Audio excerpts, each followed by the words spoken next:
Boa tarde a todos, é um prazer estar aqui com vocês nessa roda de conversa sobre um tema tão importante, a educação inclusiva de qualidade.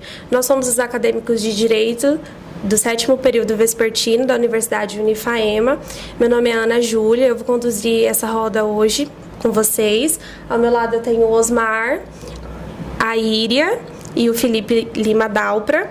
E nós temos a nossa querida convidada, Alexandra Campos Maia, onde teve suas 2 formações na Universidade FIAR, aqui da cidade de Ariquemes, onde fez Ciências Curtas e Pedagogia, Orientação Escolar, pós-graduada em Educação Especial na Perspectiva da Educação Inclusiva, onde trabalha há mais de 20 anos na Educação Especial em salas de recurso multifuncionais. É um prazer estar aqui com você hoje. Nós nos sentimos muito lisonjeados pela sua presença. Agora eu agradeço o convite. Agora eu passo a palavra para o meu colega. Ok. Professora, boa tarde, primariamente. Muito obrigado pelo convite. Tenho certeza que a senhora vai enriquecer o nosso conhecimento hoje. Bom, professora, pelas questões legais, desde o advento da Constituição de 88, presume-se que a própria Constituição ela se intitula cidadã e ela, no seu texto legal, ela primou muito por direitos fundamentais, por direitos diversos, por ações afirmativas e, na sua maioria, por conteúdos programáticos, em que instituiu ao gestor uma missão diversa, em que criar políticas públicas para alcançar esses direitos fundamentais. Baseado nisso e no nosso tópico, que trata da inclusão na educação, eu vou iniciar para a senhora com essa primeira pergunta de grande valia, que é: o que significa a educação inclusiva de qualidade segundo a legislação brasileira?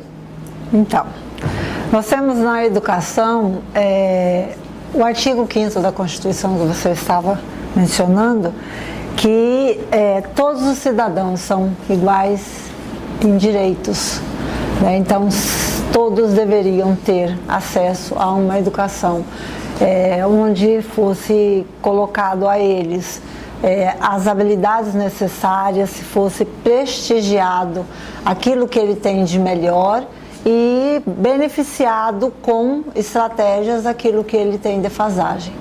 Então, a educação inclusiva, ela veio para isso, para ajustar, colocar todo mundo nesse mesmo barco da educação. Independe de como que é esse indivíduo, de como que esse indivíduo foi trazido para dentro do ambiente escolar. Nós devemos trabalhar com ele da melhor forma possível, dando a ele o acesso àquilo que ele tem a dificuldade e aumentando aquilo que ele tem a facilidade.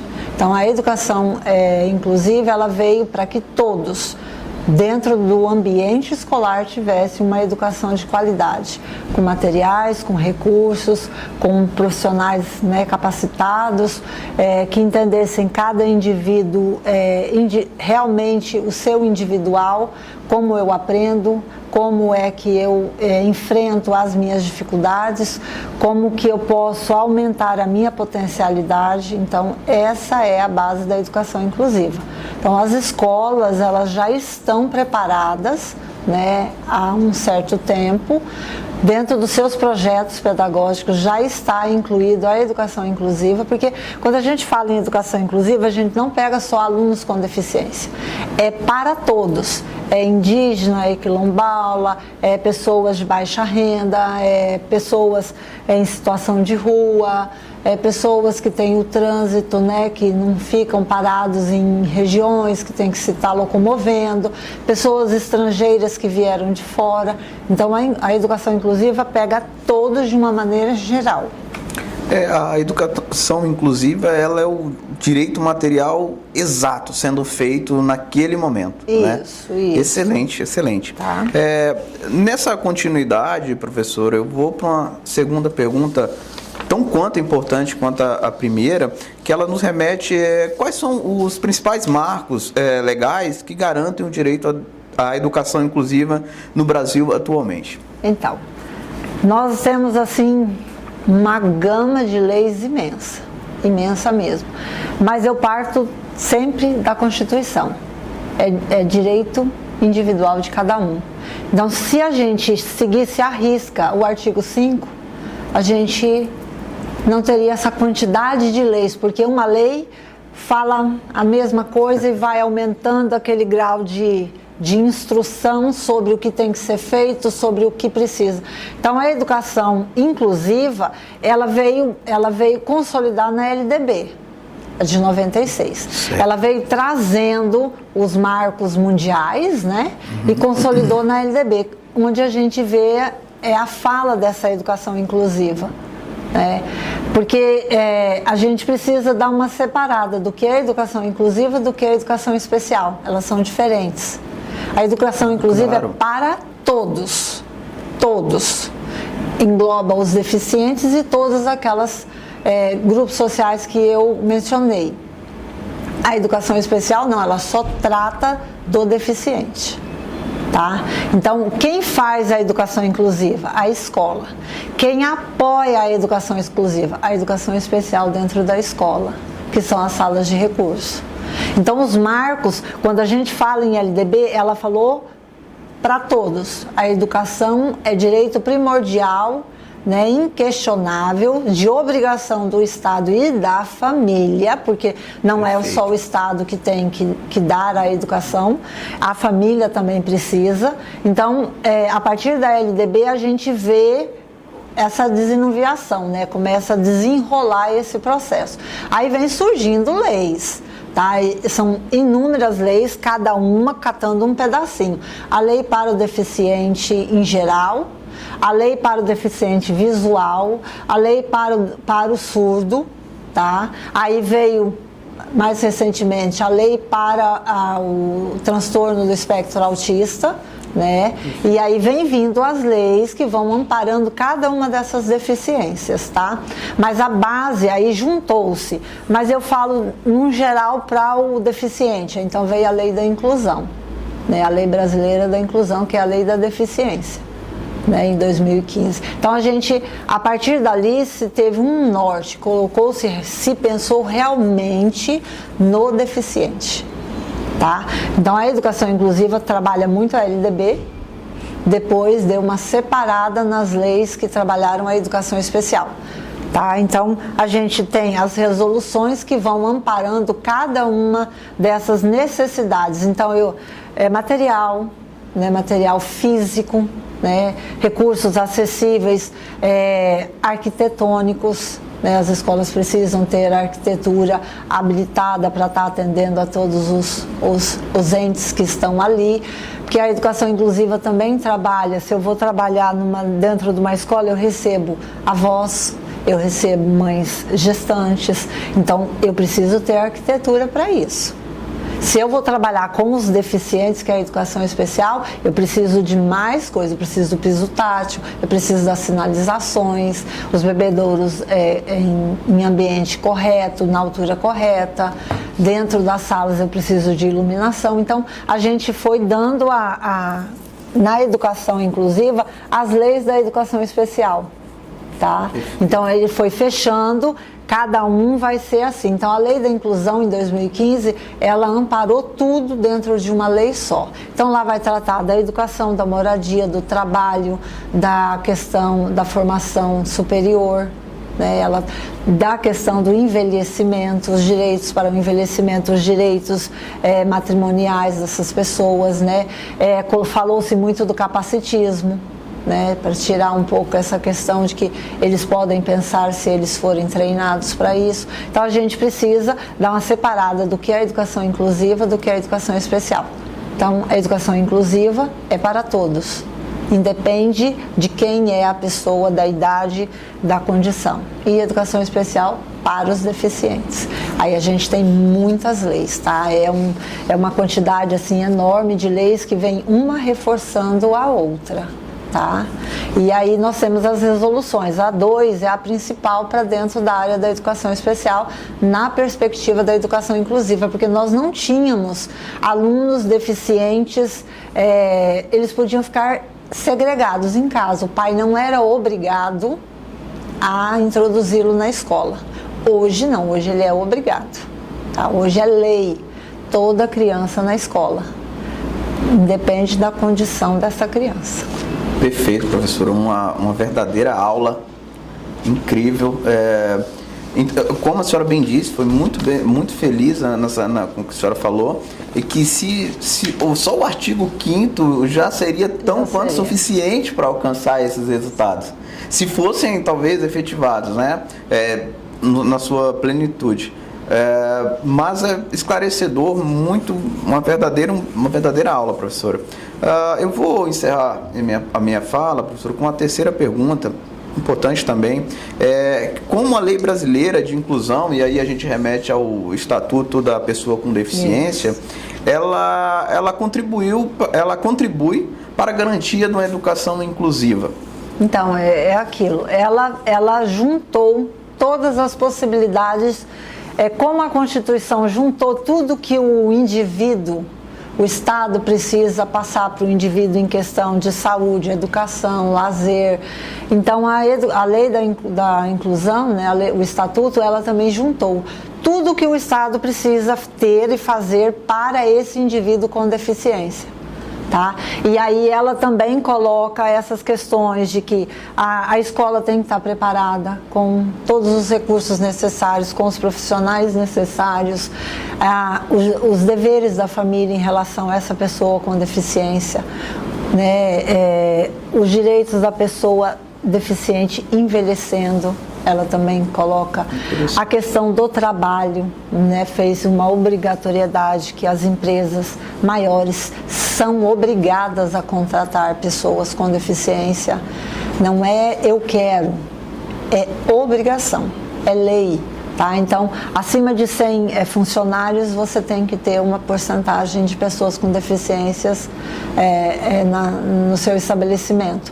Então, por isso que a gente sempre vê o Irmãos Gonçalves chamando, porque são poucos os preparados para estar no mercado de trabalho. E a lei da inclusão, ela trabalha isso, que existem, que o Estado, independe de qual Estado, municipal, federal, até o particular, ou as ONGs, ou as instituições filantrópicas, elas têm que dar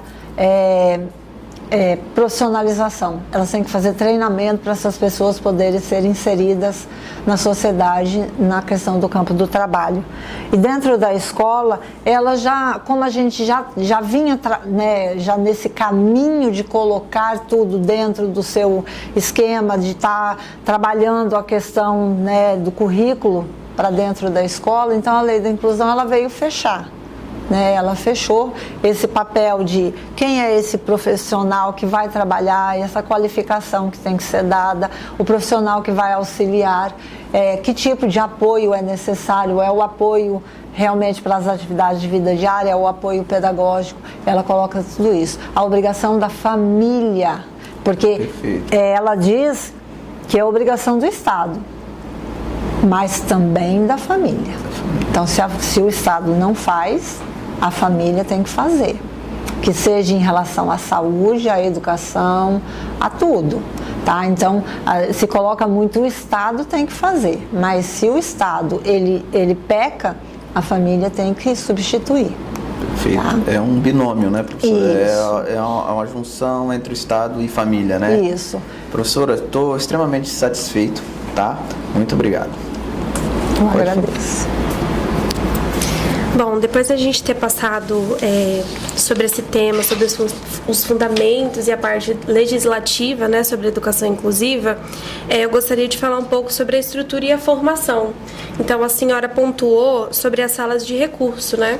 E eu gostaria que você destrinchasse um pouco mais o que são as salas de recursos multifuncionais e qual é o papel dela na educação.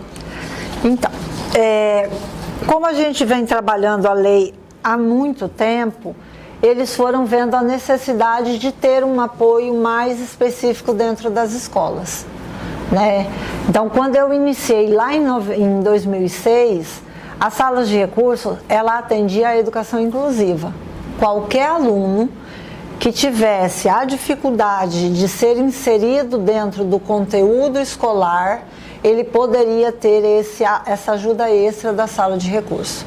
Então, lá no começo, a gente trabalhava com as condutas típicas e as deficiências. Então, a gente pegava todos os alunos, com dislexia, com TDAH, com transtorno emocional, qualquer um.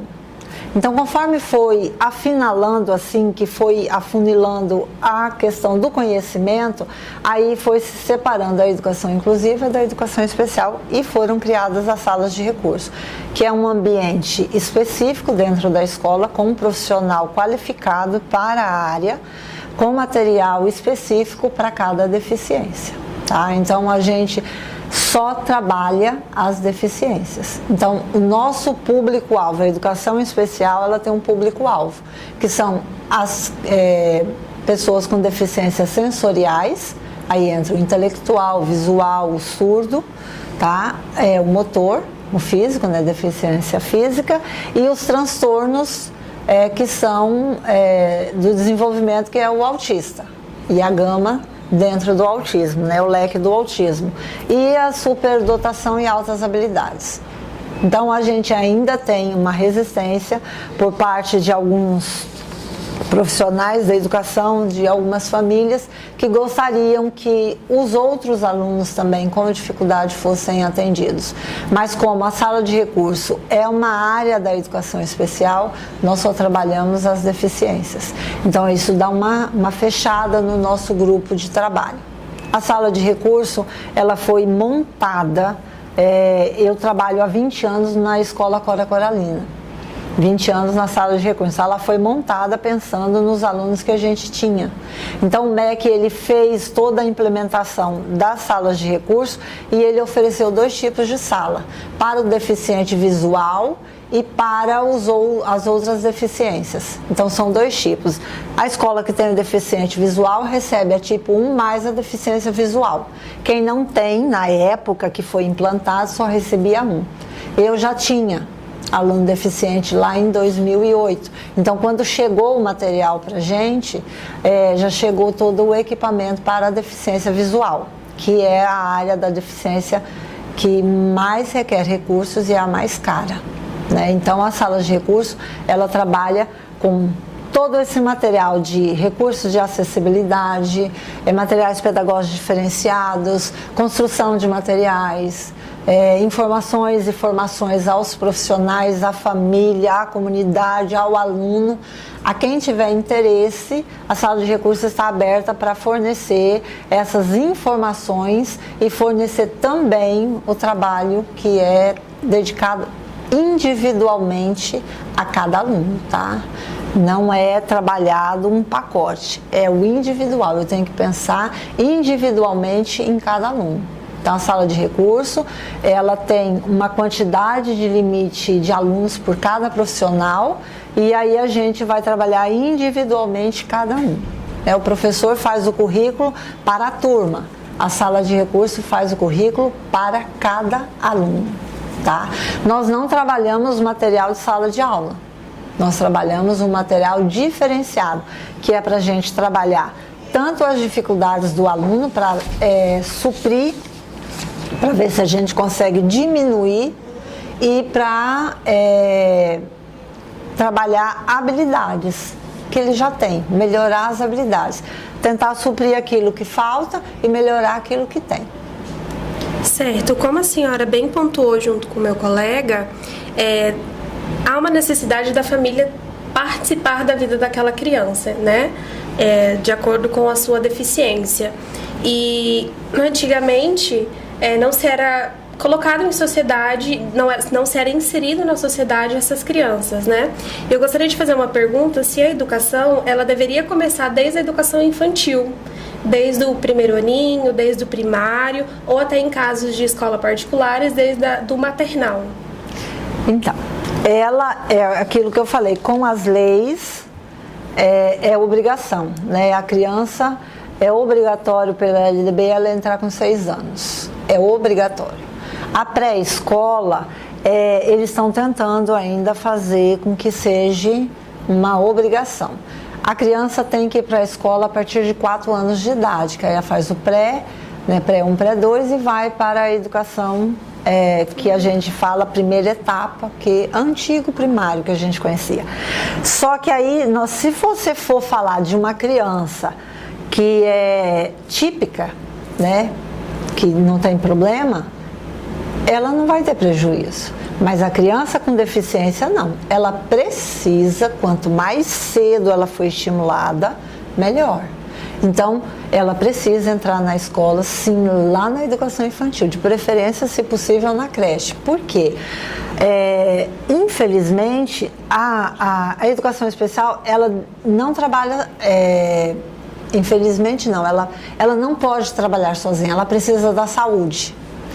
Quem é que vai fazer o primeiro atendimento para a criança deficiente? É a saúde.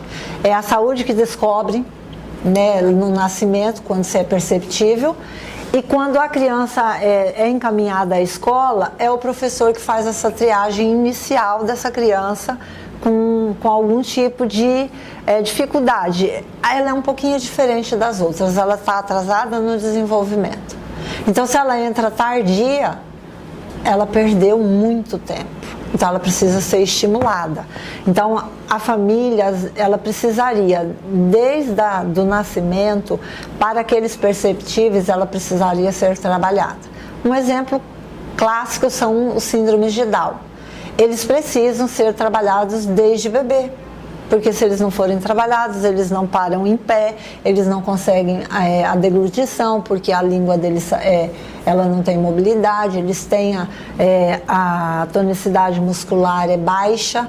Então, se ele não for trabalhado na fisioterapia, na terapia ocupacional, na fonoaudióloga, no cardiologista, ele, quando chegar na escola, ele não consegue, ele não vai conseguir ficar na escola, porque ele não vai conseguir ficar sentado, ele não vai conseguir comer. Então, isso precisa realmente começar desde o início. Então, a educação infantil, ela é fundamental para as crianças com deficiência, né?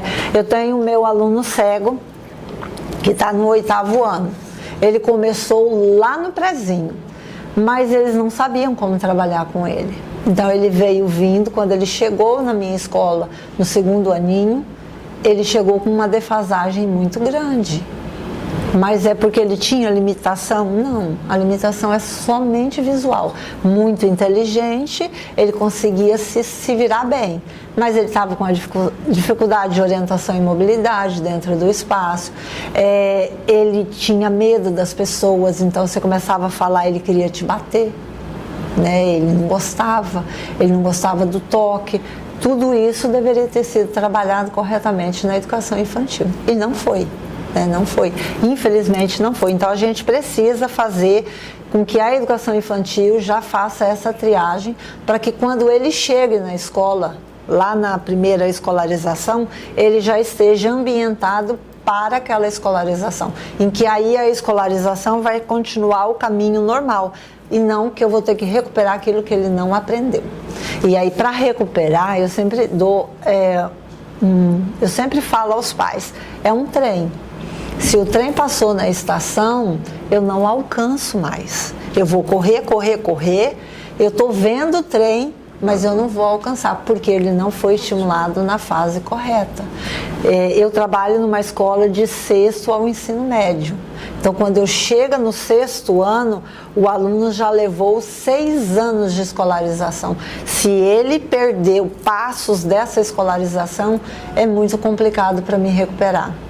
É muito difícil. Então, a sala de recurso, se ela não existisse na escola, seria mais complicado, porque a gente trabalha esse lado também da conscientização da família, para procurar ajuda e tudo mais, mas a sala de recurso, com o material que a gente tem, a gente consegue estimular e fazer com que ele se aproxime cada vez mais perto desse trem. Certo. Para finalizar a minha fala, eu gostaria de perguntar sobre a formação dos professores. A formação dos professores brasileiros, ela é adequada para lidar com essa gama de diversidade de deficiência dentro de sala de aula?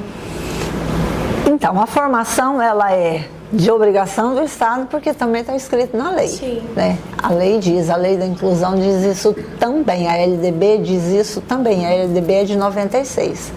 Aí ela vai sendo, né, atualizada, mas ela também já diz isso.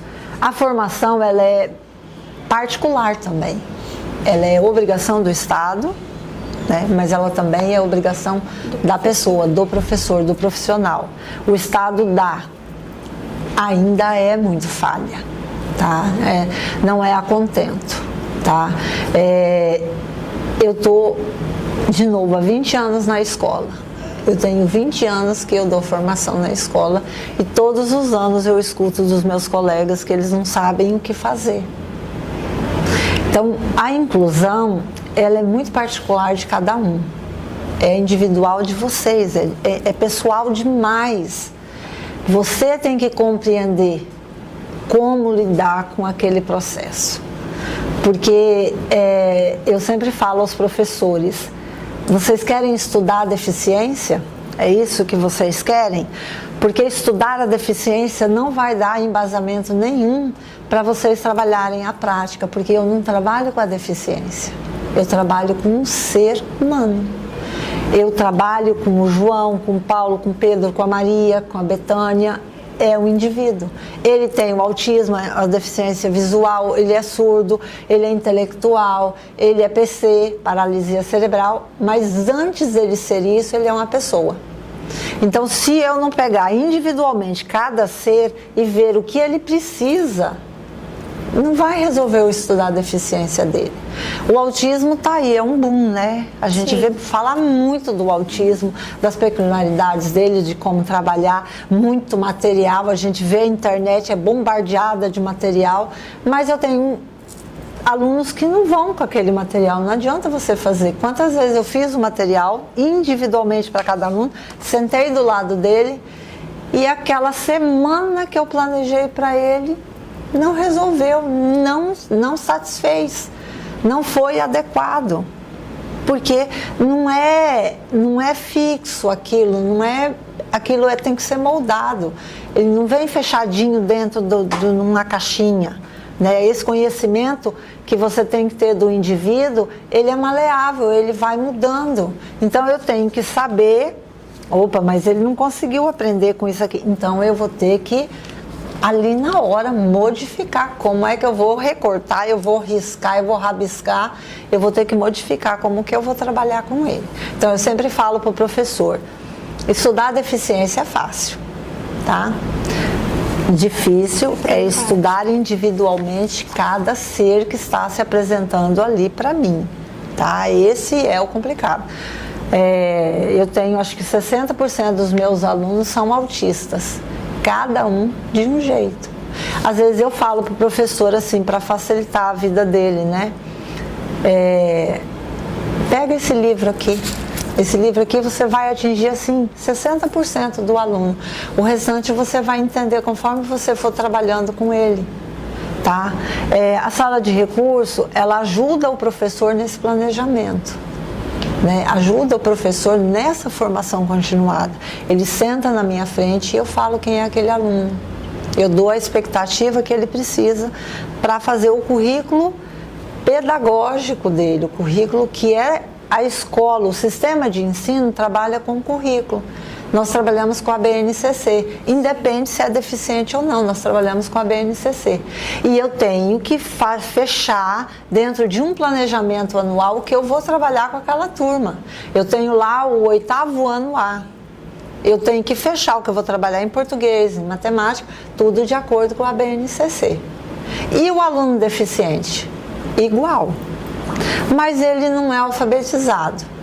Mas a gente vai ter que trabalhar de uma forma com que a gente consiga atingir algum objetivo com ele, mesmo ele não sabendo ler e escrever. Então, hoje em dia, eu consegui fazer, assim, junto com os professores, o planejamento de que vamos tentar, então, a alfabetização. Não é o adequado, porque nós temos os parâmetros curriculares, né? Os PCNs. E aí a gente deveria trabalhar o mesmo conteúdo com todo tipo de aluno, mas é difícil. Como é que, por exemplo, todo mundo aqui bebe leite, Mas e quem tem a intolerância, como é que faz? Eu não posso dar leite para elas. Se a base da minha alimentação é o leite, como é que eu vou fazer com quem tem intolerância?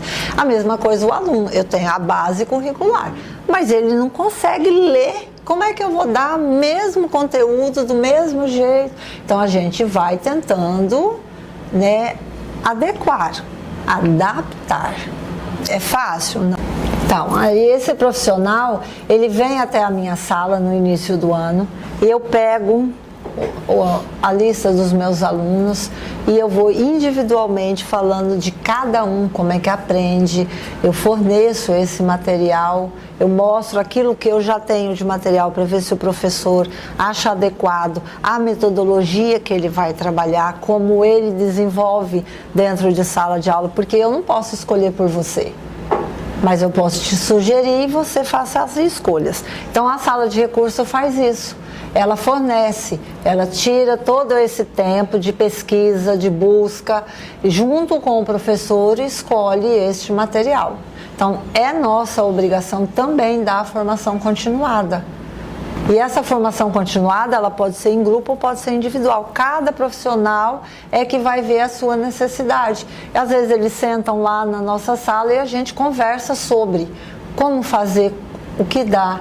Muitos profissionais veem que tá complicado procurar, de achar. Aí eles compram esse material, tem pessoas que produzem esse material para você comprar, né, com material próprio. Do currículo deles, né, mas de uma forma bem mais simplificada. Então, você vai procurar. O Estado precisaria dar mais suporte, mas é aquilo que eu falei, a formação continuada é dever do Estado e do profissional. Ele também precisa procurar isso. Então, as salas de recursos nós temos. Eu já fiz assim, eu tenho uma pasta imensa cheia de certificados. Eu fiz muito curso dentro da área da educação especial, mas assim, a gente precisa, eu já estou em fase de aposentadoria. A gente precisa continuar estudando porque a gente está pegando cada vez mais alunos, cada vez mais a dificuldade familiar é muito grande e a gente tem que trabalhar muito dentro da escola. É muito complicado.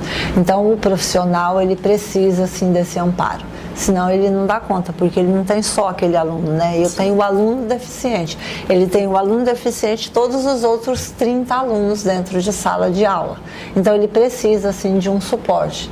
A gente está caminhando para isso, né? Para essa melhoria, para fazer essa dinâmica ficar mais leve para cada indivíduo que está lá dentro. Então a gente introduz o cuidador, que é a pessoa que é responsável pelas atividades de vida diária. A gente introduz o professor de apoio, que é para colaborar com o pedagógico do professor de sala de aula. Então a gente está caminhando para que essa estrutura fique cada vez melhor. A Escola Cora Coralina, ela tem 72 alunos laudados e nós temos 34 cuidadores e professores auxiliares, entre professor auxiliar e cuidador. É uma das maiores é a maior dentro do município em questão de profissionais, né? Mas é complicado, todo dia é uma luta, é um desafio. É algo diário, né? Como bem a senhora pontuou, realmente é de cada indivíduo ir atrás de uma formação para se adequar à realidade daquela criança. Até porque o que está no papel a gente não consegue trazer efetivamente para a realidade no dia a dia. Além do privilégio da sua presença, aos meus colegas que não sabem, você é a única na cidade, única no município de Ariquemes, que é professora de Braille, né? E você teve um aluno cego total, que foi o primeiro a ser faixa preta em jiu-jitsu. E eu queria que a senhora falasse um pouco sobre isso, sobre um orgulho, né, que a senhora tem desse aluno que você acompanhou desde pequeno, né, desde a pré-escola. Então é uma realização muito grande, tanto para a família quanto para você também, que foi a única que foi atrás disso, foi atrás de aprender e de ensinar, e eu queria que você falasse um pouco sobre isso. Isso. Em 2008, né, 2 anos depois que eu iniciei no CORE, eu recebi esse aluno cego com 7 anos. E eu não sabia nem para onde passava o braille, que é a escrita do cego. Então, é o que eu sempre coloco aos professores. Não adianta eu ficar desesperado para saber sobre a deficiência. Não me traz a prática para trabalhar com aquele aluno. Eu tinha o aluno e eu não tinha nada. Eu li sobre deficiência visual, mas eu não sabia como é que eu vou alfabetizar esse menino em braille se eu não sei nem o que é o braille. Eu não tenho material de apoio, eu não tenho nada. Naquela época, computador era bem complicado, internet na escola era mais complicado ainda. Então eu fui. Eu tive em casa, estudar em casa, bater em cima e brigar e aprender com ele. Tá? Ele era muito inteligente, então a gente trabalhava o oral. E aí quando eu comecei a aprender, né, como lidar com o braille, quando eu aprendi o código, eu aprendi as letras, aí era catando milho, era igualzinho, gente, é igualzinho a alfabetização de uma criança quando entra no primeiro aninho. Eu fui alfabetizada lá em 2008, em braille, foi igualzinho. É o Azinho, a junção do Azinho com a outra letrinha, e foi assim, eu e ele sendo alfabetizados em braille. Ele entrou em 2008, eu só fui ter curso na área em 2009. E ainda assim, com muito sacrifício para poder ir para Porto Velho, era a vaquinha da escola com a vaquinha da superintendência para a gente poder ir para Porto Velho, ter um treinamento. Mas eu já sabia, então era reforçar aquilo que eu ainda não sabia. E aí a gente cresceu junto, então eu tinha uma expectativa muito grande em relação a essa criança. Eu briguei muito por ela, eu chorei muito por ela, eu deixei muitas vezes os meus filhos desamparados para poder ir para Porto Velho estudar, para poder encaminhar esse indivíduo. É por isso que eu falo, a gente tem que olhar o indivíduo mesmo. E eu sonhava muito alto, eu falava, você vai ter que ter um cão-guia, você vai ter que fazer isso, aquilo, mas a família não tem o suporte. Não adianta você profissional sonhar, a família precisava ter o suporte por trás. E aí ela não teve, então muitos dos nossos sonhos foram ficando. E ele conseguiu, a família estava tendo dificuldade com ele em casa, e aí eles colocaram ele no jiu-jitsu. Achou um professor abençoado, Pereira, né, lá da Pretório, e que quis trabalhar com o Lucas. Ele também não sabia o que fazer com um cego, né? E aí ele quis trabalhar e o Lucas ficou ali. E aí a gente pensou, a professora Rosana, e se a gente colocasse ele no Giema, né? Pede a autorização do sensei dele, né, o Pereira, porque ele é do jiu-jitsu e o Giema só tinha judô. E ele autorizou e o Lucas foi. Aí quando o Lucas chegou deficiente, no meio dos típicos, né, dos ditos normais, assustou todo mundo. Aí rapidinho deram a vaga para ele ir para o brasileiro, né, porque como que ele vai competir com pessoas que enxergam? Né, não pode. Aí ele foi campeão brasileiro, ele foi campeão sul-americano. Ele não foi para a Olimpíada porque assim veio a pandemia, deu muitos problemas, né? E aí eu não foi, não chegou. Mas era o nosso sonho, né? E aí ele terminou o ensino médio assim muito difícil. Sabe, não é fácil, no interior de Rondônia, o material ele chega com um deficitário, um MEC, ele tem, só que a gente não consegue receber esse material, então a gente faz muito individualmente, o professor faz, eu faço as adaptações e tudo, e aí a gente perdeu um pouco do contato, e ano passado ele me liga, falando, professor, eu vou ser graduado, faixa preta. Eu falei, meu Deus, que orgulho. Aí ele falou, só que eu quero um favor, eu quero o meu diploma em braille. Eu falei, não, traz que eu faço. Aí eu fiz o diploma em braille, fui para a graduação. Foi assim um marco muito grande, porque o Lucas fez 25 anos.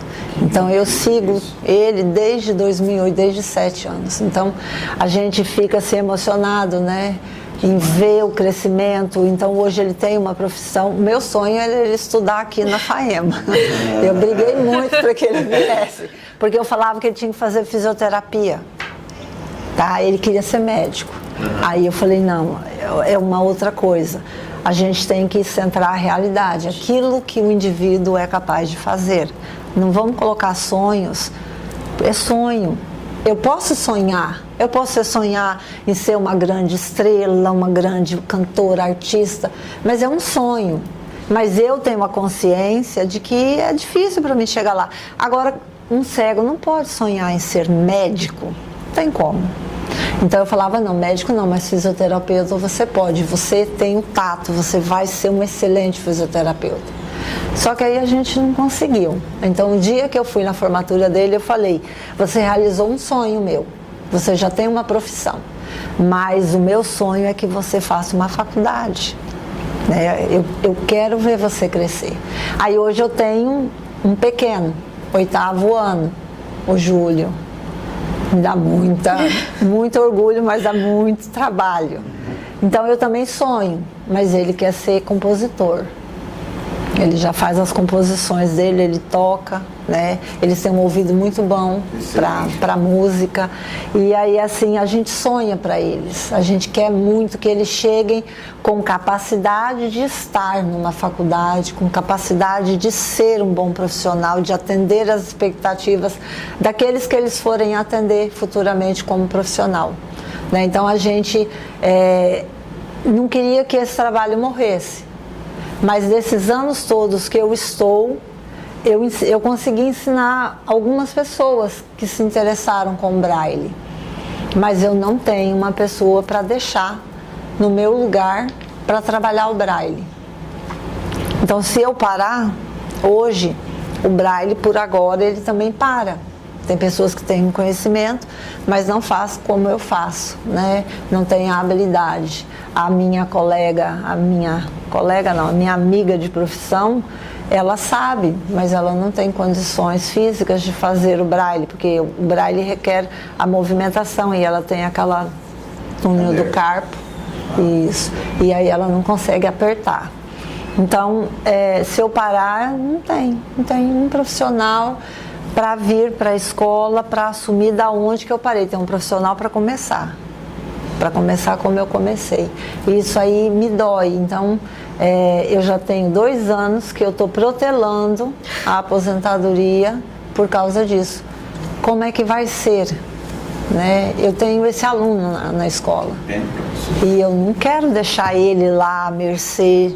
Já é difícil comigo fazendo as adaptações, e se eu não estiver lá para fazer essas adaptações? Acaba que se espera da boa vontade das outras pessoas irem atrás, né? Isso. Porque, como a senhora apontou, são 20 anos, e há 20 anos pouquíssimas pessoas se interessaram em aprender. Isso. Que não chegaram a aprender efetivamente. Tem um breve conhecimento, né? Isso. Então, por isso que da formação continuada, ela é individual do ser humano. Não adianta o governo enfiar a goela abaixo, ele enfia. Já teve vários cursos de Braille. Ano passado eu fui em 2, aí eu fiquei desesperada, porque eu falei para a menina, eu não deveria estar aqui, isso aqui eu já sei. A professora, inclusive a professora que veio do IBC, maravilhosa, são 2 cegas, ela brigou muito comigo. Porque eu sabia tudo, então os colegas vinham, que jeito que faz? E ela ouvia, você já está falando como faz? Sou eu a professora, não é você. E eu falava, gente, pelo amor de Deus, eu não posso abrir a boca. E a professora brigando comigo o curso inteiro, porque eu já sabia aquilo. Então eu precisava de pessoas novas para começar um trabalho novo para eles, mas para lá na frente dar continuidade naquilo que eu já fiz. Né? Não pode começar de novo. Isso é cruel com quem? Com o aluno. É o aluno que vai ser prejudicado com essa falta de profissional qualificado. Esse é o maior problema, tanto professor de sala de aula regular quanto professor de sala de recurso. É a qualificação. E aí quando a gente sai, começa de novo. Volta a estaca zero. O ciclo se inicia, né? Se inicia, não podia se iniciar o ciclo. Ele teria que dar continuidade. mas aí começa tudo de novo. Então a gente vai em reuniões, né, da sala de recurso, esse é o problema, as reuniões são sempre começando. E aí a gente que já está no caminho, você fala, meu Deus, eu vou ouvir de novo a mesma coisa, mas né, fulano está começando, ciclano está começando. Quando volta na próxima reunião ou no próximo ano, tem gente começando de novo. Eu falei, não, gente, eu não dou conta. Aí eu sempre falo com a coordenadora, pelo amor de Deus, tem que fazer um incentivo para esse povo ficar. Porque a gente fica porque realmente, né, quando a gente tá lá pequenininho, que a mãe fala assim, que você sonha em ser quando crescer? E eu não sabia. Quando eu entrei na educação especial, eu soube que eu queria estar onde eu estou. Então, eu me realizo com isso. Eu acho que até por isso que eu não consigo sair. É a minha realização. Eu realmente amo o que eu faço. Eu vejo, professora, que há uma adoção indireta da senhora para os alunos. Isso. Eu sofro. Eu sofria mais. Eu aprendi, para não ficar doente, psicologicamente doente mesmo, eu aprendi a dar uma separada, né? Os meus filhos sempre reclamaram. A senhora gosta mais deles do que da gente. Eu estou quase dando razão. Mas eles são uma paixão mesmo que eu tenho. Realmente, eu gosto de estar. O meu serviço não é um trabalho, né? Não me dá trabalho. O que me desgasta é, às vezes, o contato com as pessoas, né? As pessoas, elas desgastam umas às outras. Eu também desgasto os outros, né? Eu também perturbo, mas o aluno em si eu vejo assim que ele precisa e é muito complicado. Vamos para a próxima pergunta. Quais são os desafios enfrentados hoje pelas escolas públicas para garantir uma educação inclusiva de qualidade? Eu acho que a primeira é a parceria com a família, tá? Então, não vamos falar dos alunos deficientes, vamos falar dos alunos, né? A escola, ela foi criada para ensinar. Ensinar o quê? Conteúdos. A gente está lá para ensinar conteúdo. É a matemática, o português, a história, a geografia, a ciência, tudo isso é a escola. Nós trabalhamos a educação. É diferente de ensinar a educação. Educação, valores, caráter, vem de casa. Sim. Então, o principal desafio nosso hoje em dia é a família, tá? Nós precisamos recuperar essa família, que essa família volte para a escola, que essa família realmente se empenhe na educação escolar desse aluno. Que ela entenda, porque na época dos nossos pais, eles diziam, menino, você tem que estudar, porque só estudando você vai ser alguém na vida. Hoje em dia, pelo amor de Deus, a internet está aí para matar. Pois é, o TikTok, as internets, eu sou influenciadora, eu sou não sei o quê. E aí a escola ficou à parte, como segundo plano. Então, é coisa mais difícil a gente ouvir um pai falar. O meu filho está na escola porque ele quer ser alguém na vida, ele quer estudar. O que a gente ouve é que estudo não dá dinheiro. Exatamente. Sim. Né? Ou eu já parto, não, então meu filho vai estudar medicina, meu filho vai estudar isso aqui, porque isso aqui dá dinheiro, o restante não dá. O que vai acontecer com o Brasil na próxima década? Nós não teremos professores, porque a parte da formação superior de professores, ela está diminuindo. Ninguém quer. Tanto que o governo, ele quis criar o pé de meia superior. Para você entrar numa faculdade superior para professor, você vai ganhar X para você poder se formar professor, para incentivar, porque ninguém quer. Então, o maior desafio hoje é a família. Aí não tem a família, não tem regras, não tem rotina, não tem, né, uma condição mínima do profissional que está ali passar aquilo que ele foi preparado, que é o conteúdo.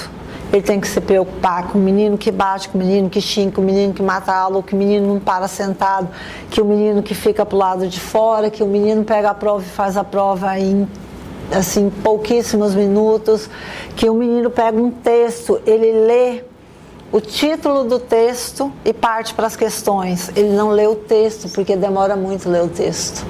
Porque ele tem um celular que lê para ele, que o tempo inteiro está jogando muita informação. Só que ele não faz a seletividade de informação, ele pega qualquer tipo de informação, geralmente é a mais complicada. Então, a escola ela está com essa dificuldade. Este ano, nós tínhamos assim uma defasagem muito grande na questão do ensino, né? A nossa perspectiva, né, está caindo, nosso gráfico está caindo. E um pouco desse vilão é o celular. Então, esse ano foi criada a lei federal proibindo o celular nas escolas. Deu uma melhorada, gente, assim, absurda. É absurda mesmo, o aluno realmente ficou mais centrado, mas ele ainda está com aquela dificuldade de concentrar no que o professor está falando.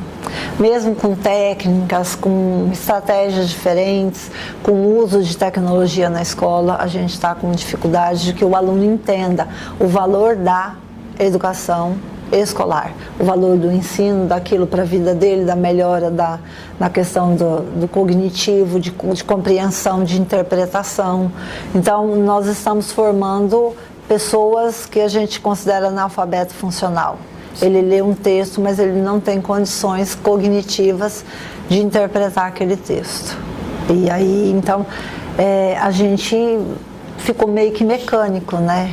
O professor ficou mecânico, a escola ficou mecânica, então o desafio dela é recuperar esse sentido da educação escolar, o sentido de ensinar, de buscar a família de volta. Estratégias a gente vai procurando todos os anos, mas está complicado, está muito complicado. Então a escola ela realmente precisa recuperar a posição dela, né, que ela tinha uma posição muito boa e hoje ela não consegue.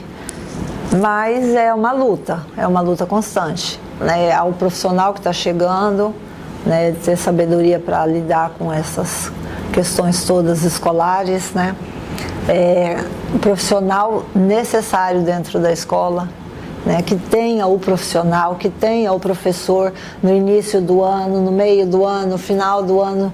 Os professores estão adoecendo, então eles estão pegando atestados, aí precisaria ter o profissional para substituir, não tem. Então a gente precisa melhorar essa estrutura de novo.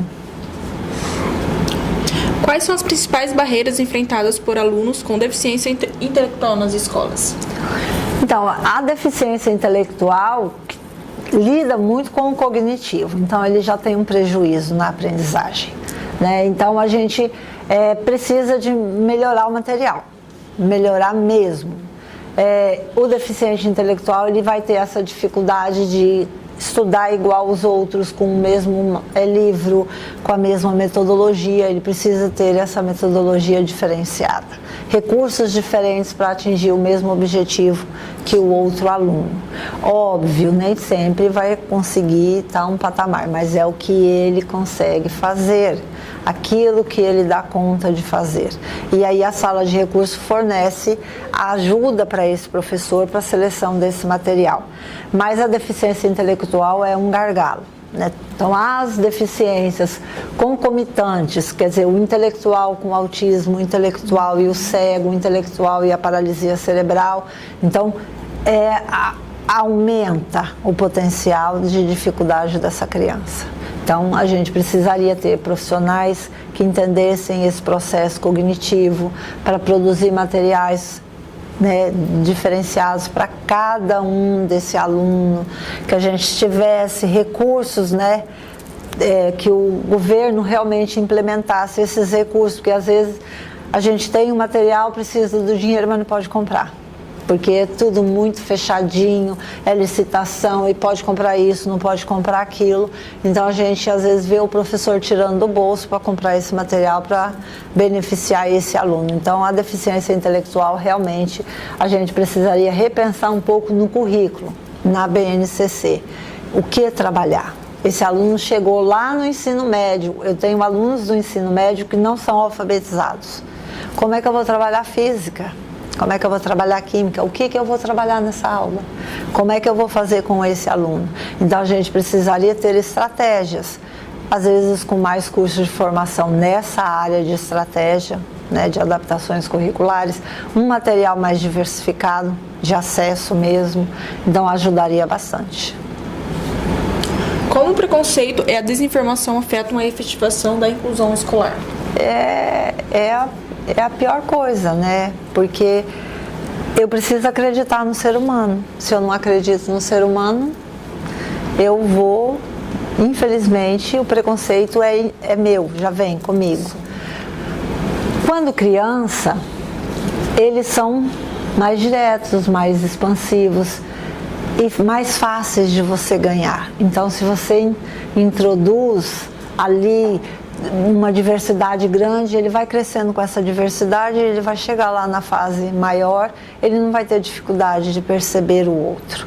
Ele vai entender que ele precisa sentar porque o outro precisa se acalmar, ele precisa entender que ele precisa falar mais baixo para que o outro não se desregule. Então, as brincadeiras, hoje eles são as brincadeiras bem pesadas. Então, é muito complicado. A escola, né, a base familiar está precária, então o restante vai desmoronando ao redor, né? E a gente precisa fazer com que isso tenha efetivamente prática no dia a dia de cada aluno, sabe? E o profissional também precisa. Esse preconceito também vem do adulto. O adulto é o ser mais preconceituoso que existe, tá? E o professor, ele transparece muito ao aluno, né, fisicamente, ali nos movimentos. Eu tinha um aluno com paralisia cerebral e a mente dele era perfeita, mas o resto não funcionava. Então ele não falava, ele não conseguia escrever, ele ouvia, e a gente, com as estratégias, conseguia tirar dele o conhecimento.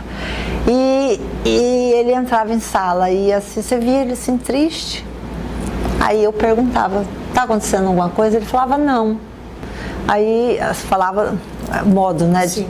Eu sabia conversar com ele. Eu falei assim, você sentiu alguma coisa em relação a alguém? Aí ele falava assim, eles estão te tratando diferente? Sim.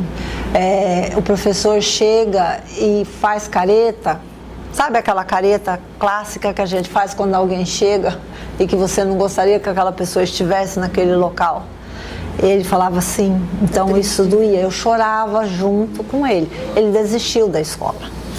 Ele desistiu porque esse preconceito no adulto é muito complicado, sabe? Você não se colocar no lugar do outro. O se colocar no lugar não é ser o outro, mas como é que você gostaria de ser tratado? Como é que você gostaria de ser valorizado? Não é nem esquecido nem enaltecido. Não adianta você mentir, né? Você não vai mentir, o aluno não está dando conta. Ai, rabiscou, ai que lindo, que maravilhoso. Não é isso. Isso também não funciona, isso também prejudica, diminui o indivíduo. Sim. Mas você precisa trabalhar o preconceito. Então, eu sempre falo para o professor, quando ele começa a reclamar muito, eu tenho muito aluno, eu falei, sim, agora pensa nesse indivíduo. Ele é uma criança, ele não tem maturidade, às vezes ele não tem uma família, né, acolhedora. E como é que ele fica? Ele chega aqui na escola, ele fica ali, ninguém olha, sabe? Não percebe, e é difícil. Ele se sente ignorado. Ele se sente ignorado, né? Deixado. Eu trabalho com todos, você tem que fazer, você veio para a escola, você veio para estudar. A primeira coisa que o pai ouve quando ele vem sentar comigo, seu filho foi matriculado aqui na escola porque ele vai estudar, é escola. Ele não veio para passear, ele não veio para pintar, ele não veio para rabiscar, ele veio para estudar. Todos os alunos têm regra e rotina, ele também vai ter regra e rotina. Ah, mas ele não gosta disso, ele não gosta daquilo. Não existe isso na escola. Eu não gosto de estar com pessoas, beleza? Mas você vai estar com a gente. Sim. Não tem como eu te tirar desse mundo. O mundo não foi feito para você. O mundo foi feito para nós. Você me aceita, eu te aceito. Eu não posso só aceitar você e você fazer tudo eu tenho que fazer por você. Não, aí começam as dificuldades. Então, o preconceito também existe por parte do aluno deficiente. tá? Também existe. Para a gente finalizar, como o bullying afeta os estudantes com deficiência e o processo da inclusão? Então, quando eu recebi essa pergunta, eu até falei, eu quase não percebo o bullying, né, em relação aos meus alunos, tá? Eu coíbo muito. Quando eu começo a ter problemas, eu vou e eu bato de frente, porque eu acho que todo mundo tem que ser respeitado. Independe. O aluno meu aluno bateu em um outro aluno porque quis. Ai, a mãe vem, chora, você tem que entender que ele é deficiente. Não, ele bateu. Aqui ninguém veio para apanhar. Se eu chamasse e falasse, olha, fulano bateu no seu filho, você não gostaria. Por que a outra mãe vai ter que entender que seu filho é deficiente e pode bater? Não. Ah, mas o aluno deficiente coloca apelido. Tem aluno que coloca apelido no colega. Tá? Eu coíbo, porque ele também não pode praticar bullying. Então, na minha escola, ele é mais controlado em relação aos meus alunos, tá? Não estou falando. Em relação à escola, é assim, absurdo o que acontece de bullying. Mas os meninos, eles têm umas brincadeiras muito agressivas.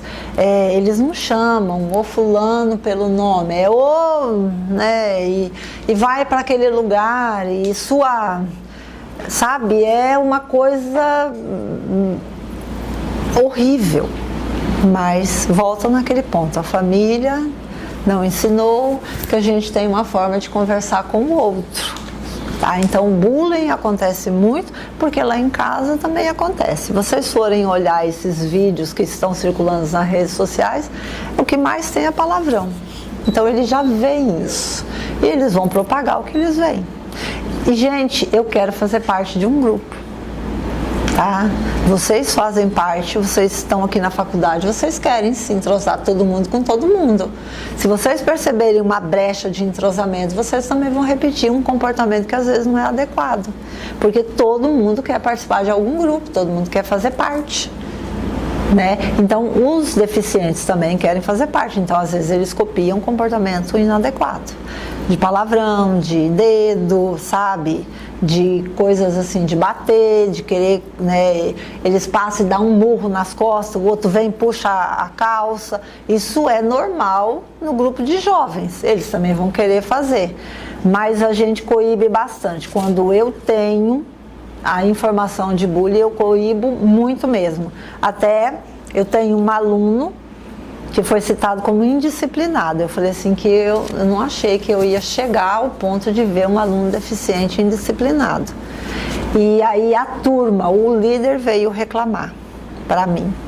E aí eu falei, meu Deus, né? Vai lá, relata, porque não é porque ele é deficiente que ele tem o direito de atrapalhar a aula dos colegas. Os colegas estão se sentindo incomodados com a forma agressiva, mal educada com quem ele fala com o professor. E eles são gente, eles apoiam, eles protegem, eles até tentam sensibilizar o professor, não faz assim, tadinho, deixa, não foi nada. Mas aí a gente trabalha esses dois lados, né? O de que tem que proteger, mas se estiver errado, também vai sofrer as sanções que a escola dá para qualquer aluno, tá? Perfeito. Professora, primeiramente, boa tarde. A minha primeira pergunta seria em questão dos direitos desses alunos com deficiência em relação a avaliações escolares e vestibulares. Isso. Então, as avaliações, elas vão ocorrer conforme os professores trabalham o material, em cima do material, a avaliação. Muitos professores vão lá, buscam a apostila, então eles avaliam em cima da apostila, porque não tem que ser necessariamente uma avaliação como a gente fazia antigamente, sentar, pegar uma folha lá na frente, né? A gente pode fazer avaliações diferenciadas para os alunos com deficiência. Nós só não conseguimos fazer avaliações diferenciadas nas externas, as que o MEC ou a SEDUC manda, porque aí ele manda baseado no currículo. E se o aluno não acompanha o currículo, não tem avaliação diferenciada. O que a escola faz? Muitas vezes a escola, se for uma avaliação interna, por exemplo, a escola fez um simulado. Nós fazemos um simulado pertinente ao conteúdo que aquele menino trabalha. Então dá para fazer diferenciado. Mas Olimpíada da Matemática, SAEB, Olimpíada de Português, o que tiver de fora, de externo, que venha do MEC, é feito baseado na BNCC, no currículo. Então o aluno, ele vai fazer a mesma avaliação. O aluno não sabe ler. Aí a gente colabora com a leitura e ele faz a mesma avaliação, né? Aqueles que têm um pouquinho de compreensão chutam, os que não têm fica sem fazer mesmo, tá? Isso é dentro da escola. Ah, mas aí o aluno conseguiu, né, teve êxito, fechou o ensino médio, vai fazer um vestibular. Ele tem direito a um tempo a mais, ele tem direito a um ledor e transcritor, é direito dele, está garantido em lei, tá? Que seja com deficiência ou com dislexia ou com TDAH, ele é só solicitar esse tempo a mais, apresentar o laudo e ele tem direito. Ele vai fazer essas avaliações em uma sala específica, não é junto com todo mundo, porque precisa ler, né? Então é em voz alta. Então eu já participei desses concursos vestibulares, são 2 profissionais para um aluno. Um transcreve, né, a parte da escrita e o outro lê. Então precisa. E o coordenador daquela avaliação.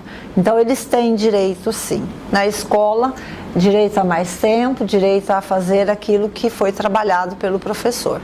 Isso é fato. Ah, mas o professor não deu a avaliação como dá para todo mundo. Então isso é uma decisão particular de cada professor. Ele vai avaliar conforme ele trabalhou. Então não é necessário que tenha um papel. Ele pode avaliar individualmente todos os dias dentro da apostila que o aluno está fazendo. É até um ganho para o aluno, porque a gente sabe que às vezes a prova não condiz à realidade nossa do dia a dia. A gente às vezes aprende muito no dia a dia, na hora da prova fica tão nervoso que não sai nada, né? Não consegue ter êxito. Então é o professor que decide, mas existe a lei sim para amparar. Perfeito. Professora, você acabou de falar, né, que temos alguns alunos que têm dificuldade de acompanhar, né? Mas, por outro lado, temos alunos com muitas habilidades e muito inteligentes, né? Uhum. Vamos dizer assim, como a gente pode fazer a inclusão desses alunos hoje? Então, desses 20 anos eu não peguei nenhum aluno com alta habilidade, né, nem superdotação. A alta habilidade é quando a gente tem as zonas de conhecimento específica. Eu tenho muita facilidade em criatividade, em pintura, na música, no esporte. Geralmente são essas áreas que são mais expandidas na escola. Mas tem aqueles alunos que têm muita facilidade na matemática, na informática e assim por diante. Quem faz essa primeira triagem? Primeira triagem é a família. É o incentivo que a família percebeu lá em casa e já começa a trabalhar esse aluno em casa, essa criança em casa. Quando entra na escola, é lá na pré-escola, é lá na educação, no começo da educação infantil, na primeira etapa da educação fundamental, o professor percebe que aquele aluno ele consome mais rápido do que os outros o conhecimento. Aí a gente vai engajando, a gente vai melhorando. Tá? Porque a sala de recurso, ela complementa quando falta, quando o aluno tem o déficit cognitivo, né, que ele não consegue, e ela suplementa quando ele vai além. Então a gente poderia estar na questão da robótica, da informática, na questão do xadrez, né, para trabalhar as habilidades mentais superiores.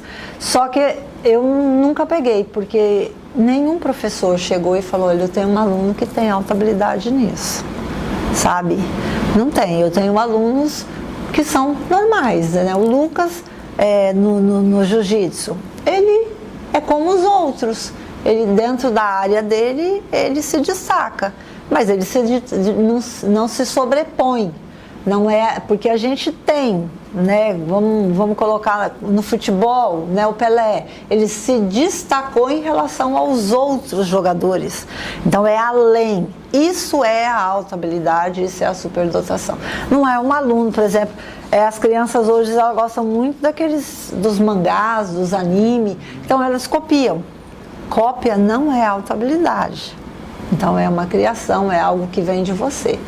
Então nós tivemos agora no Cora, no estado, nós tivemos as regionais, que a gente chama de FECORA, que é no Cora, depois o FERA, que é a nível municipal e vai para o estadual, que são as artes culturais, seja qual arte, teatro, música. E aí a gente teve alunos, eu tive alunos que participaram, né? Eu tive o cego com a música, eu tive um autista com desenhos, né? E um com fotografia. O da fotografia, eu fiquei impressionada com a habilidade dele na fotografia. Ele tirou a foto de um gato de rua que ninguém conseguiu do grupo dele tirar, mas parecia que era dele o gato, porque o gato estava assim, a postura, o jeito da foto, aquilo que ele capturou. Então ali a gente já vê que existe algo além, sabe? Para o autista é algo além, porque ele tem essa dificuldade de perceber o que está acontecendo, perceber o em volta, abstrair. Aí eu fui conversar com ele, né, para ver, e ele é encantado com fotografia. Mas nós tínhamos, eu acho que, não sei se com um novo projeto do Heitor, mas o Heitor tinha esse trabalho com as altas habilidades, a robótica.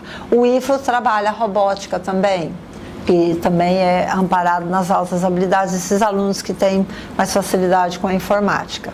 Então, as escolas estão ainda, em relação às outras deficiências, a alta habilidade e superdotação ainda está caminhando lentamente, porque é uma área que precisa de muito investimento, de uma formação muito específica, é muita ficha, é muito estudo, né? Porque precisa também preparar o professor, que é aquele que primeiro vê. É como um clínico, né? Isso, é como aquele que busca um modelo. Ele está andando na rua, ele bate o olho e ele fala, aquele ali vai dar certo. Então o professor precisa também esse olhar, tá? Então a gente precisa de mais capacitação para professores nesta área. Mas é desde lá de pequenininho, porque quando chegar lá na minha escola, 6º ano, a alta habilidade que não foi trabalhada, ela vira problema. Aí ele se destoa, ele vai ser aquele menino bagunceiro, aquele menino difícil, encrenqueiro, agressivo. Então a gente precisa trabalhar desde pequeno, porque senão a gente perde eles. Professora, em relação à exclusão desses jovens e crianças hoje com deficiência nas escolas, quais as consequências? Agora há pouco a senhora comentou que infelizmente um aluno, né, não conseguiu suportar e acabou desistindo do colégio, né? Quais as consequências que isso pode acarretar? Olha, a escola ela é um ponto de encontro para todo mundo. Então, se ele não está inserido na escola, dificilmente ele vai estar inserido em outro local, outra comunidade, por exemplo, igreja, mercado, porque eles vão sendo excluídos. Se a família... Nós pegamos qualquer deficiência, seja da mais leve à mais grave. Os alunos com deficiência múltipla, eu tenho na escola, são difíceis. A escola não está preparada para eles, são aqueles alunos muito comprometidos, né, que precisariam de terapias, mais a escola, mais o escolar. E o escolar, eles não vão aprender a ler e escrever. Eles vão realmente para a escola para socializar. Eu tenho uma aluna que ela grita da hora que ela chega, à hora que ela vai embora. Então eu trabalho a tarde inteira com uma aluna gritando. Aí uma hora a gente sabe que ela está gritando que está na hora do lanche, outra hora que ela quer que muda a música lá do computador, porque mesmo ela vai para frente do computador e a gente coloca coisas para ela ver. Ela vai aprender alguma coisa. E a gente vai trabalhando esses gritos.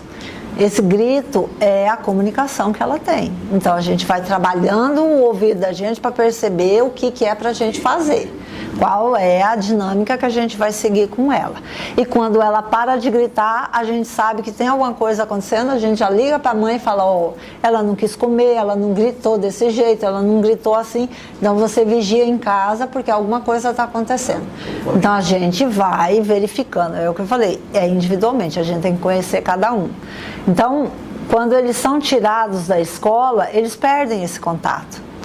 Essa conversa que a gente tem, né, o brincar, o trocar experiências, eles perdem isso. Isso faz um prejuízo imenso. Eles vão ficar cerceados à casa. acaba que segrega, né? Segrega, Retira a fica criança da dentro de casa. sociedade. O máximo que eles fazem é ir até a igreja. Se os pais são praticantes, vai à igreja. O resto não vai em mercado, não vai em loja, não vai em lugar nenhum. Primeiro que a mãe que não leva, infelizmente, tem aquela rotina de casa. Não tem regra, né? É rotina de casa, faz o que quer, a hora que quer, se veste o que quer, né? Vai no banheiro, tira a roupa toda, tem que tomar banho na escola. Isso não pode acontecer, né? Ela tem que ir para a escola, ela vai ter que fazer como todo mundo, no vasinho, saber ajustar a limpeza. E aí, então ela vai trocando experiências, ela vai aprendendo, ela vai amadurecendo. Ficando em casa, eles vão ficando segregados mesmo. Eles realmente não têm contato com outras pessoas a não ser a família e vão deixar de ter trocas, né? A troca é importante, né? A escola não é só para socializar, mas ela é uma troca. Ele aprende a trocar, ele aprende a respeitar o tempo dele e o tempo do outro. A vida não circula em volta dele, não é tudo para ele. E aí a gente vai percebendo o comportamento da criança, a gente sabe mais ou menos como é que é na casa. Então a gente percebe quando a criança é agredida, quando a criança é negligenciada, a gente percebe na escola. E aí a gente tenta devagarzinho contornar, porque aquela família não foi assistida lá no início pela saúde. A mãe precisa ser assistida pela psicologia, pela psiquiatria, porque é muito complicado você ter um filho deficiente, não é fácil. Isso, tá? portanto, a senhora imagina o prejuízo dessa segregação. Isso, é imenso. É imenso. Eu tive ano passado a matrícula de um menino de 16 anos que perdeu a visão. Né? Ele tinha uma doença e aí ela foi progressiva, ele perdeu a visão com 16 anos. Então ele chegou na escola. Aí eu fui começar o processo da aceitação de ser cego, da aceitação para o alfabeto Braille, para a orientação em mobilidade, para a matemática, que é o Soroban, e ele já tinha um prejuízo cognitivo. É aquilo, não foi trabalhado corretamente lá atrás, vem com aquela defasagem imensa. E ele fez 18 anos no final do ano. E aí ele deixou claro que ele não voltaria para a escola, porque com 18 anos o benefício não é mais cortado. A educação ela é obrigatória até 18 anos, que é quando a gente termina o ensino médio. A partir dali o governo não obriga. Então ele falou, eu não venho mais para a escola porque eu não preciso da escola. Eu tenho meu salário, né, que é o benefício da prestação continuada, o BPC, e aí então eu não vou aprender mesmo, então eu não venho. E aí ele desistiu da escola. Então isso dói. Eu falava, mas para você pensar, você vai ter autonomia, você vai poder, porque seus pais não vão viver eternamente. A dádiva que Deus deu pra gente é que a gente vai enterrar, né, os filhos enterrarão os pais, e assim sucessivamente. Né? Então, quando você enterrar aquela que te cuida, quem que vai cuidar de você? Não vai ter mais ninguém. Então você precisa se cuidar, você precisa saber como conviver com as outras pessoas. Mas não teve jeito. Então, essa exclusão, ela pode ser pela família ou pelo indivíduo. Né? Então, ele tem que entender essa necessidade, ele tem que querer ir estudar, sabe? Não pode ser só a gente obrigar, ele também precisa querer estar lá. E isso dificulta a vida da família, né? Perfeito. A minha última pergunta seria em relação a nós da sociedade, né? O que a gente podemos fazer para melhorar ou fortalecer a relação ao direito, a educação inclusiva de qualidade hoje? O que a gente podemos fazer? Então, como cidadão, é cobrar melhoria, cobrar escolas melhores, mais vagas, né, que o governo faça realmente o papel dele de subsidiar isso, mas esse subsídio existe, mas não na quantidade necessária, precisaria ser melhor, tá? E então, você também precisaria ter, como pessoa, você vai constituir sua família. A gente não sabe quais serão as nossas heranças, né? Aquilo que Deus preparou para a gente. Então você tem que estar preparado para isso também. Que tipo de ser humano você quer colocar no mundo? Como que vai ser? Porque se você se indigna com o que está acontecendo com o próximo, você vai buscar a solução. Agora, se não faz diferença a vida do próximo, então não tem. Eu vejo às vezes uma criança lá em casa, na rua, eu sempre estou passando ali, eu estou vendo aquela criança na rua e eu falo, mas ela devia estar na escola, ela devia estar melhor assistida pelos pais, o que está acontecendo? Então a gente precisa brigar por essa melhoria. Não é que tudo tem que vir do governo, não, porque nem tudo tem que vir do governo. A gente precisa também fazer a nossa parte, mas se já é cobrado nos nossos impostos, então a gente precisa cobrar que isso realmente se reverta para melhoria. Então é uma praça melhor, um hospital melhor, uma escola melhor, mais oportunidades para essas crianças profissionalmente, né? Um incentivo à profissionalização, tá? Porque eles precisam ser treinados para o mercado de trabalho. E eu vejo que quando chega no ensino médio, a gente fala assim, pronto, já cumprimos com a nossa obrigação, não tenho mais que pensar nesse indivíduo. Não. E quem que vai pensar nele? Porque a escola superior não pensa, né? E a educação especial, ela vai desde lá da educação infantil até o sistema de ensino superior. Mas aí a escola precisa pensar, né? Não é obrigatório, então eu também não me preparo para recebê-los. Então é isso que a gente precisa ver. Já é obrigatório, mas precisaria que realmente a lei fosse cumprida, né? A faculdade de vocês, né, o curso de vocês tem que ter essas áreas, porque vocês, advogados, vão mexer com pessoas com deficiência. Excelente. Como é que você vai administrar um cego? Como é que você vai ajudá-lo? Um surdo, como é que você vai fazer a comunicação? Um surdo chega no seu escritório e aí? Entende? Então vocês têm que ter, desde criança, nós temos aqui na cidade escolas bilíngues na questão da Libras, né, que é a lá do Jorge Teixeira. Ela já é bilíngue, então ela já está... É uma matéria específica do currículo da escola. Desde o primeiro aninho a criança aprende o processo da Libras, porque é uma língua, né? Libras é uma língua, precisa estudar toda a gramática dela. Então, desde pequeno. Então, aquelas crianças, elas vão sair para o mundo já tendo pelo menos a possibilidade de conversa com uma pessoa surda. Tá? O cego é mais fácil, né? Não é tão difícil, mas você vai ter que saber lidar com aquele indivíduo, o autista, o deficiente intelectual e assim por diante, você vai ter que saber lidar, então precisa ter esse preparo desde mais cedo é desde a educação infantil até chegar à universidade. Então eu tenho 70 alunos, desses 70 alunos que eu sei, né, desses anos que eu venho vindo acompanhando, pouquíssimos chegaram na faculdade. Eu acho que 2, 3. Não tem. Por quê? Porque a faculdade, ela não é acolhedora. Ela não chama. Quando chega a pessoa com deficiência, a gente não está preparado, a gente não está... É a conversa.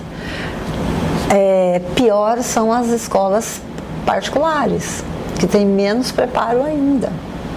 Então, não tem o preparo do profissional, não tem o professor de apoio, não tem o material adequado, não tem estrutura não necessária. tem isso, não tem. Então, mas já a gente é obrigado a ter.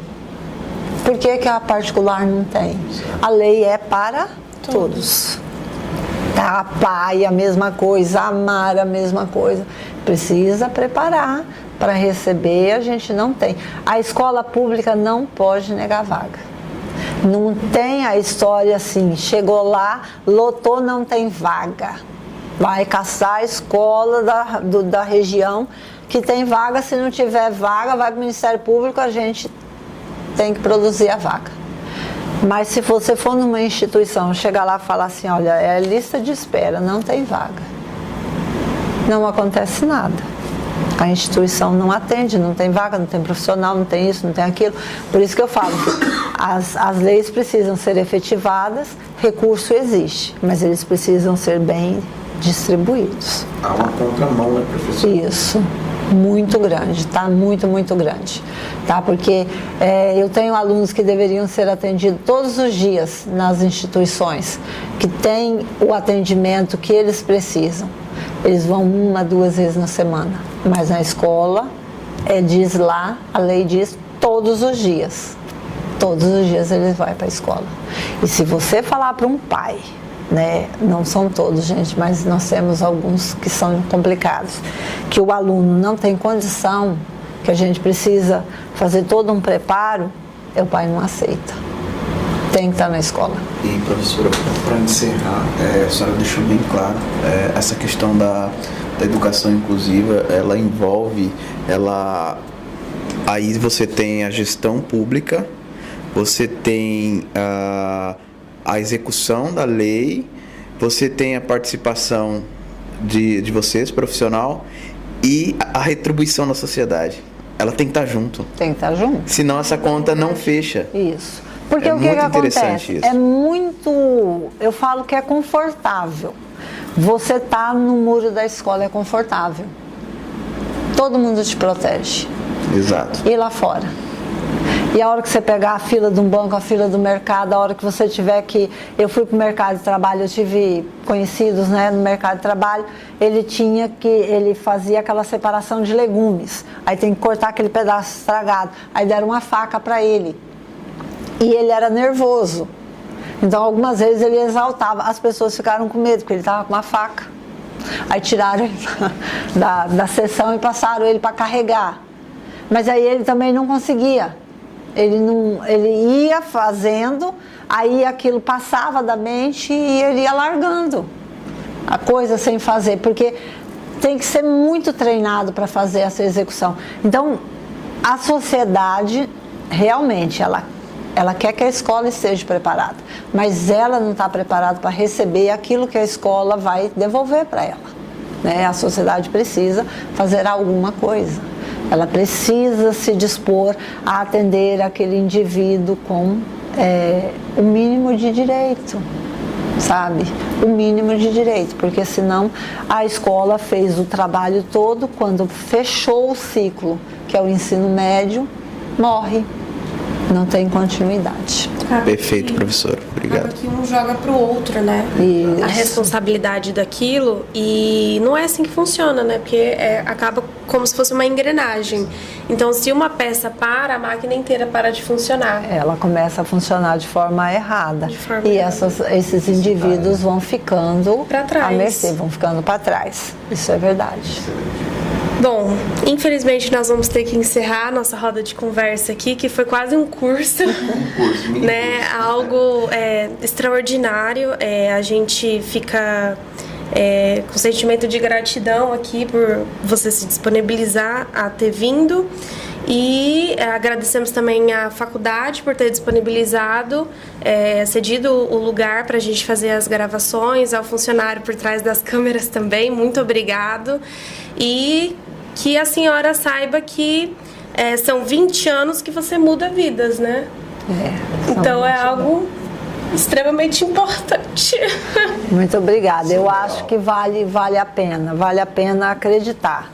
Então, vocês estão se formando, acreditem mesmo na profissão de vocês, se empenhem, sabe? Atendam o seu público, né? Aquele cliente que chegar, ouçam mesmo, olhem, ouçam. Eu sei que o dinheiro, o capitalismo está aí, a gente quer, né? Mas torna a vida da gente melhor, né? Mais gostosa. Mas vocês precisam olhar a pessoa que está ali. O ser humano, né? O ser humano. Exato. Porque senão você não vai, realmente você não faz a diferença. Você vai ser mais um. Dos tantos que saíram, vai ser mais um. Então você precisa fazer a diferença, tá? A profissão nenhuma adoece. Só adoece a pessoa que não consegue, sabe, achar o que é de bom.